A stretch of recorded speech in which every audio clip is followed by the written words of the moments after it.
Psychology कही है कौन सी विवाहिता महिला आपण को पसंद करुले वो आपण सहित सेक्स करने को चाहूले मजारे मजारे यही तीनोटी कमेंट मारी था।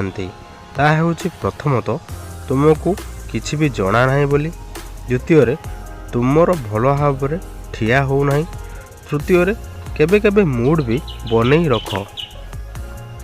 झील मैंने गिया खाऊा समय निजर दुई गोड़ को ऊपर को उठाई था कहीं।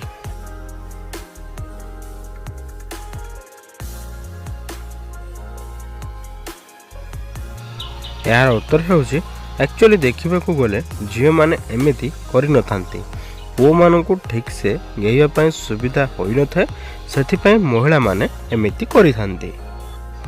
केउं पोजिशन रे गेहिबा द्वारा झील मानकर दद दुईटी ढिला हो जाई थाए।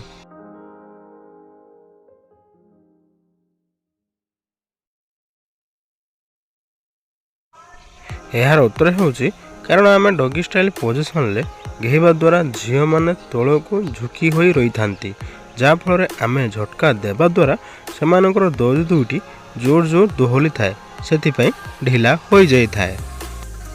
साइकोलॉजी कही है अधिकांश पुरुष मानकर फोर प्ले कर सारा पर भी बांडटी छिड़ा हो न थाए, तो से महिला माने अंड को पार्टी रे पुराई भल भाव चुषिबा द्वारा आस्ते आस्ते बांडटी छिड़ा होगा लगे। मनुष्यर डीएनए सबुठारु केउं जीव सहित अधिक मिसी थाए?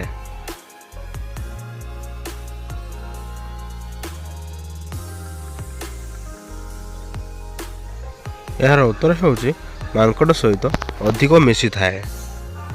साइकोलॉजी कही है किसी करने समय स्त्रीर तल अंग को छुईबा द्वारा तांको आहुरी अधिक गरम आसी थाए। साइकोलॉजी कही है जो स्त्री सेक्स भोकी होई थांती, सही महिला माने स्तन को सेते छिड़ा करी रखी थांती।